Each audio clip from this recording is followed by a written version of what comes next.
لحظه مؤلمه بصراحه موت جده. موت جده وجدتي كانت اصعب لحظه في حياتي. هم اللي كانوا ملمنا وعاملين شملنا، واحلى حاجه الترابط الاسري حرفيا. الله يرحمه. اكثر لحظه لما والدي توفى والدتي. ان انا مثلا اكون قاعد، انا حالتي على الله، بقعد في الشارع، اكون قاعد كده مثلا ولا بيا ولا عليا، والاقي واحد معدي في الشارع يضيف عني، يبص لي بقرف كده او بيحسسني ان انا كلب قدامه. طب ليه؟ ده انا بني ادم زيك زي كل البني ادمين، بس انت معاك وانا ما معيش. دي الفكره. انا الحمد لله. الحمد لله يا عم. احنا بنعمل حاجات ما حدش بيعملها والله. لما طلعت مراتي الاولانيه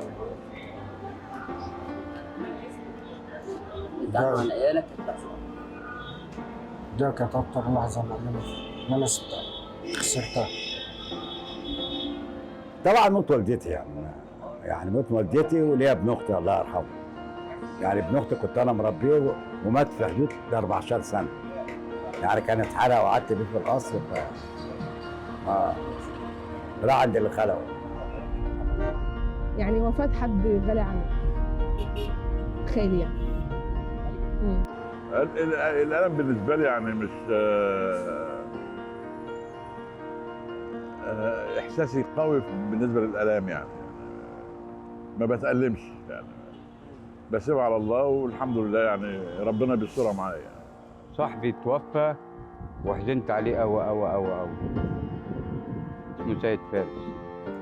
هي لحظة وفاة أمي أصعب لحظة، لأن بيروح معاها كل الحنين وكل أي حاجة، بعد منها مفيش. ساعات زوجتي ما ماتت وسابت لي الولدين الصغيرين، وأنا كملت تربيتهم وتعليمهم وما اتجوزتش.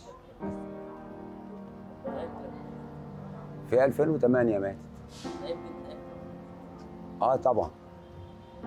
طبعا لما أبوي توفى، لما الوالد توفى الله يرحمه. أي نعم، في 2017 يوم وفاة والدتي.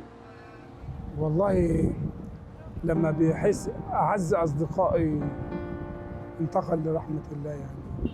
وطبعا الاول ابويا وامي الاول، يعني انا في عز شبابي وكنت صغير، وامي توفت وانا عندي 19 سنه، واخويا مسافر بره واخوات تانيين متجوزين، فعشت الوحده بمرها والامها يعني.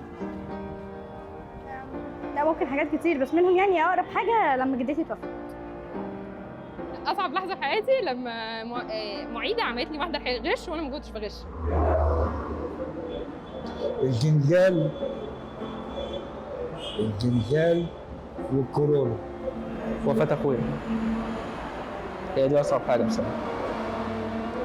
ده الحاج.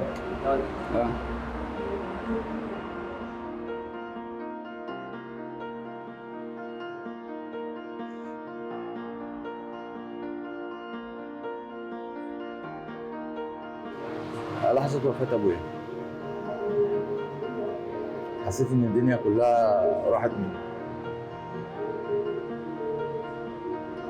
لما مرات عمي شتمتني برضه، قالت مني في الشارع، وفي مرة زعلت وما رضيتش أقول لأمي عشان ما تنزلش تاني الخناقة وكده.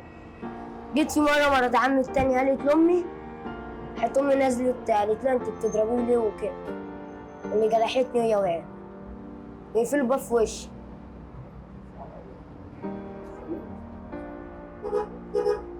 أكتر جرحة لما قفلوا الباب في وشي وأنا قاعد في حالي، وراحوا تفين، قفلوا وراحوا تفين وأنا بتضايق.